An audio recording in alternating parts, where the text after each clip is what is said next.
విశాఖలో వైసీపీ అధినేత జగన్ మాట్లాడుతున్నారు. లైవ్ ద్వారా చూద్దాం. వాళ్ళు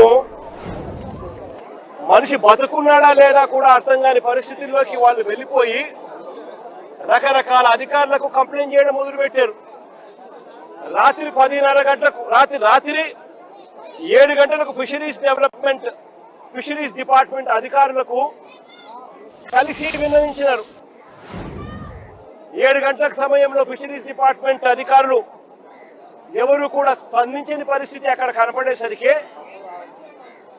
రాత్రి 10:30 గంటకు జానకి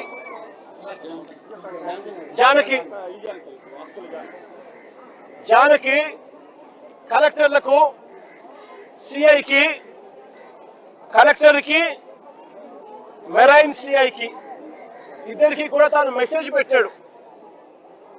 రాత్రి 10:30 గంటకి పెట్టిన మెసేజ్ ఇది. జానకి పెట్టిన message.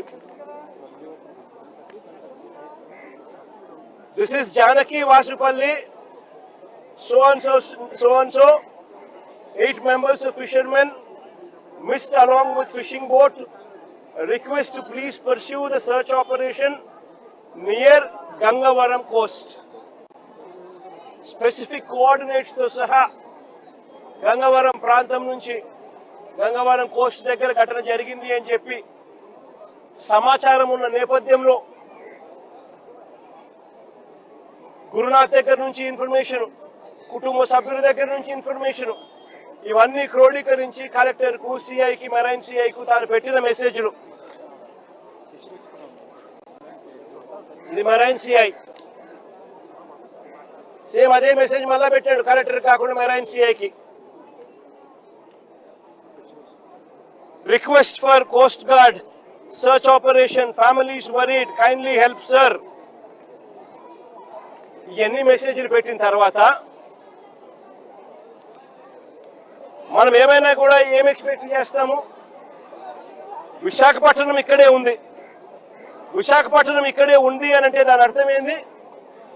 Visakhapatnam eastern naval command head quarters. Visakhapatnam eastern naval command head quarters అంటే ఇక్కడే విశాఖపట్నంలో నేవీ ఉంది, విశాఖపట్నంలో కోస్ట్ గార్డ్ ఉన్నారు, విశాఖపట్నంలో హెలికాప్టర్లు ఉన్నాయి, విశాఖపట్నంలో కలెక్టర్లు ఉన్నారు, విశాఖపట్నంలో కమిషనర్లు ఉన్నారు, పోలీస్ కమిషనర్లు కూడా ఉన్నారు. ఇంతమంది ఇక్కడే ఉండి కేవలం 10 మైళ్ళు సముద్రం లేకపోతే గంట కూడా పట్టదు. ఆ గంటలోనే వీళ్ళని కాపాడుకునే పరిస్థితి వచ్చేది. చిన్న ఈత కొడుతూ చిన్న పరిస్థితి ఏమిటి అనంటే కనీసం తెల్లవారుజామున 5 గంటలకు తెల్లవారుజామున అంటే 5వ తారీఖున 4వ తారీఖున ఘటన జరిగితే 4వ తారీఖున సుమారుగా 2:30-3 మధ్యాహ్నం పూట బోట్ క్యాప్సైజ్ అయితే అక్కడ నుంచి మరుసటి రోజు తెల్లారు జూలై 5వ తారీఖున తెల్లవారుజామున కనీసం 7 గంటల కన్నా పొద్దున్నే కనీసం మనుషులు వస్తే కోస్ట్ గార్డ్ వచ్చిందంటే కూడా కనీసం 5-6 మంది బతికిందురు అని చెప్పి చిన్న చెప్తా ఉన్నాడు. కనీసం అంటే 5-6 మంది బతికిందురు అని చెప్తా ఉన్నాడు చిన్న. అంటే ఎవరు రాలా. చివరికి చిన్న ఒక చైనీస్ బోటుకు దేవుడి దయతో కనీసం చైనీస్ బోట్ కనీసం చూసి తనని కనీసం పికప్ చేసుకున్నారు. తెల్లవారుజా పొద్దున 5వ తారీఖు పొద్దున 8:30 గంటలకు 5వ తారీఖున పొద్దున 8:30 గంటలకు పికప్ చేసుకుని మిగతా వాళ్ళు ఎవరు కూడా బతకలేదు. అది చిన్న పరిస్థితి. ఇక్కడ చూస్తే స్పందించాల్సిన కలెక్టరు, స్పందించాల్సిన ప్రభుత్వము, స్పందించాల్సిన పోలీస్ డిపార్ట్మెంటు ఎవరు కూడా స్పందించలేదు. ఎవరు కూడా కోఆర్డినేట్ చేయలేదు. ఏ ప్రభుత్వము స్పందించలేదు. ప్రభుత్వంలో ఏ పెద్దలు స్పందించలేదు. మరోవైపున ఆశ్చర్యకరమైన విషయం ఏమిటి అంటే తప్పు జరిగింది అని ఒప్పుకుంటే ఎక్కడ వీళ్లకు గవర్నమెంట్ తప్పు జరిగింది అని ఒప్పుకున్నట్టు అవుతుందేమో అని చెప్పి ఏకంగా 3 మెంబర్ కమిటీ రిపోర్ట్ ఒక సిట్ వేసినారు. ఆ సిట్ ఒక 3 మెంబర్ కమిటీ సిట్ రిపోర్ట్ వేసినారు. ఆ సిట్ రిపోర్ట్ లో దొంగ మాటలు ఈ 3 member committee finding report 3 member committee fact finding report ఇది ఒకసారి చూడండి. ఈ రిపోర్ట్ చూస్తే ఇందులో వీళ్ళు రాసిన మాటలు ఏమిటో తెలుసా? The families of the crew received information about the incident in the early hours of 5th July 2026 at around 5 AM. అంటే తెల్లవారుజామున వరకు కుటుంబ సభ్యులకి ఇన్ఫర్మేషనే రాలేదు. ఆ తర్వాతనే వాళ్ళు ఇన్ఫర్మేషన్ మాకు చెప్పినారు అని చెప్పుకొస్తా ఉన్నారు.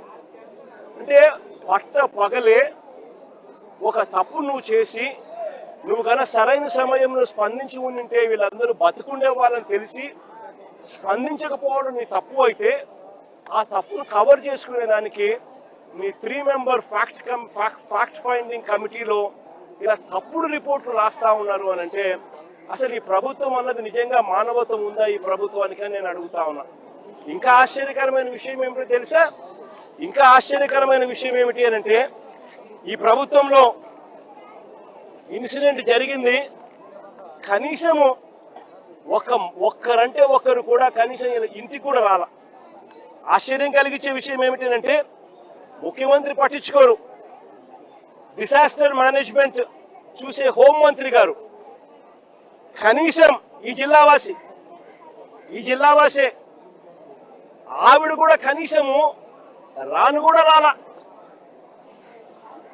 ఇదే ఉత్తరాంధ్రకు సంబంధించిన మంత్రి ఫిషరీస్ డిపార్ట్మెంట్ మంత్రి అచ్చెన్నాయుడు, ఫిషరీస్ డిపార్ట్మెంట్ కి సంబంధించిన మంత్రి ఇదే ఉత్తరాంధ్రకు సంబంధించిన మంత్రి కనీసము ఆయన కనీసం ఇంటికి కూడా రాలా, కనీసం వీళ్ళ ఇంటికి కూడా రాలా. పైగా ఏమంటారు తెలుసా? వీడియో కాల్ చేశారట. వీడియో కాల్లో వీళ్ళ కుటుంబాలను వాళ్ళు పరామర్శించారు అని చెప్పి అనితమ్మ అంటుంది.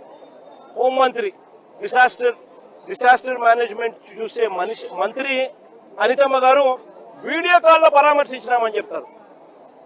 ఒకరంటే ఒకరు కనీసం బాధ్యత గల స్థానంలో ఉన్న వ్యక్తులు ఫిషరీస్ డిపార్ట్మెంట్ మంత్రి కానీ డిసాస్టర్ మేనేజ్మెంట్ మంత్రి కానీ ముఖ్యమంత్రి కానీ కనీసం ఎవరంటే ఒకరు పట్టించుకున్న పరిస్థితి లేదు. కనీసం వీళ్ళ ఇళ్ల కాడికి వచ్చి వీళ్ళను ఓదార్చి తప్పు జరిగిందమ్మా, ప్రభుత్వం తప్పు చేసేది, కలెక్టర్ స్పందించలేదు అది మా తప్పే, సిఏ పోలీస్ డిపార్ట్మెంట్ స్పందించలేదు అది మా తప్పే, దానికి క్షమాపణ చెప్తా ఉన్నామమ్మా, మీకు కనీసం మనిషిని తీసుకొని రాలేకపోయినా కూడా కనీసం మీ కుటుంబానికి తోడుగా మేము ఉంటామమ్మా అని చెప్పి కనీసం 4 మాటలు మాట్లాడలేకపోయారు ఈ మంత్రులు. ఈ ముఖ్యమంత్రి గారు కనీసం ఆ మంత్రులను పంపించేనా కానీ కనీసం ఆ మాటలైనా చెప్పించలేకపోయాడు. ఇది ఈరోజు రాష్ట్రంలో జరుగుతా ఉన్న పరిస్థితి. నేను అడుగుతా ఉన్నా, ఒక ఘటన జరిగి నువ్వు స్పందించి ఉండింటే, రాత్రికి రాత్రి నువ్వు కానీ రియాక్ట్ అయ్యి ఉంటే కనీసం 5-6 మంది కనీసం బతుకుంటారు అని చెప్పి తెలిసి ఉన్నా కూడా ఆశ్చర్యం కలిగించే విషయంగా ఇక్కడ నుంచి కేవలం 10 కిలోమీటర్ ఇక్కడ నుంచి 10 మైళ్ళ దూరంలోనే ఘటన జరిగింది అన్న సంగతి తేటతెల్లంగా తెలుస్తా ఉన్నా కూడా అందరూ ఇక్కడే ఉన్న సమాచారం పూర్తిగా తెలిసి ఉన్న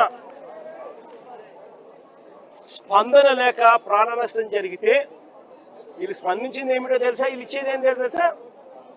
ముస్టేసినట్టు ఎక్స్గ్రేషియా కింద 10 లక్షల రూపాయలు 5 లక్షల రూపాయలు మేము ఇచ్చినాము అని చెప్పి సంకలు గుద్దుకుంటా ఉన్నారు. అసలు ఇదే 10 లక్షల రూపాయలు చంద్రబాబు నాయుడు గవర్నమెంట్లో అధికారంలో ఉన్నప్పుడు ఇంతకుముందు ఎవరైనా మత్స్యకారులు చనిపోతే ఎక్స్గ్రేషియా కింద కేవలం 5 లక్షలు మాత్రమే ఇచ్చేవాళ్ళు. అట్లాంటిది వైఎస్ఆర్సీపీ అంటే మా ప్రభుత్వం వచ్చిన తర్వాత 5 లక్షలు 10 లక్షలు మేము పంచినాం. అంటే ఎవరు చనిపోయినా కూడా, వేటకు వెళ్ళి ఎవరు చనిపోయినా కూడా ఆ మత్స్యకారుల కుటుంబం ఆవేదనకు లోనవుతుంది. వాళ్ళ కుటుంబాన్ని చూసుకునేవాడు ఎవడు ఉండడు, ఆ కుటుంబానికి అండగా ఉండాలని చెప్పి మానవతా దృక్పథంతో ఆ రోజు మా ప్రభుత్వం అంటే వైఎస్ఆర్సీపీ ప్రభుత్వ హయాంలో 5 లక్షలు 10 లక్షలు పెంచింది.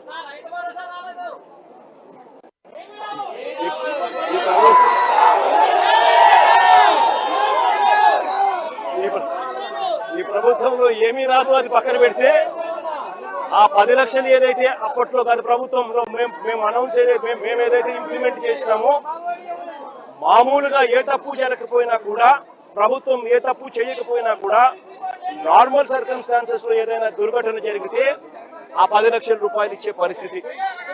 అలాంటిది ఇంత ప్రభుత్వం తప్పు జరిగినప్పుడు, ప్రభుత్వమే దీనికి బాధ్యత వహించాల్సిన పరిస్థితి ఉన్నప్పుడు